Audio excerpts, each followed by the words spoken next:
In 1936, near Red Creek in London, Texas, something was found. It has become one of the most compelling pieces of evidence to suggest there is a lost history of Earth.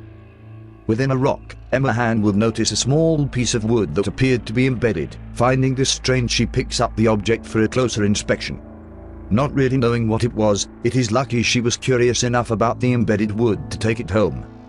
Nearly a decade later, presumably after the artifact had sat in Max and Helen Hand's household for many years, their son Max would spark an interest into what it could be. He breaks the rock apart, and to their amazement, concealed within the stone was an ancient stone hammer. Now known as the London Hammer, the rock that once grew around it was claimed to have stopped growing around 400 million years ago, which could only mean the hammer would be even older. What if the maker of this hammer nearly 500 million years ago stole the design from an ancient artifact he found himself? Just how old can our history be?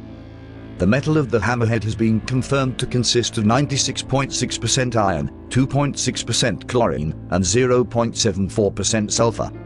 And since its discovery in the 1930s and its subsequent re-entry into the air, it has not rusted. Around 1983, the hammer was acquired by creationist Carly Barth, an active advocate of Paluxy River man tracks and other alleged geologic anomalies, who began to call it the London artifact. Many figures within the scientific and historical communities have strongly disagreed with the premise that the hammer be many hundreds of millions of years old, some even theorizing that the limestone in which it was discovered could have formed in just a few centuries in perfect conditions. The variation in dates put forward by creationist scientists regarding the matter has also just stoked the flames of debate, and indirectly aiding in the denial of the artifact being truly ancient.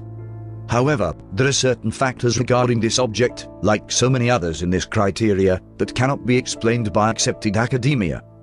Firstly, it is unthinkable for the modern theory of evolution to include such artifacts. This gives the creationists a foothold, yet they lack the material to continue an argument back many millions of years. They are indeed opposite, yet both incorrect approaches. Thus, because of this, the most important features of the hammer are conveniently ignored frequently by both sides of the modern coin. For example, the handle of the hammer is not made of wood anymore, it is now made of coal. It was once made of wood, but through a natural and unrushed process, the wood has been transformed into coal.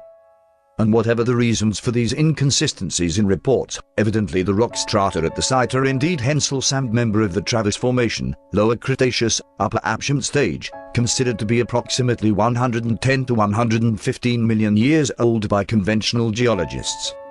This is fact, so by default the hammer is older, regardless of ulterior motives for publicizing such artifacts. The truth they can tell, no matter how reluctant it may be to your worldview, shouldn't be ignored.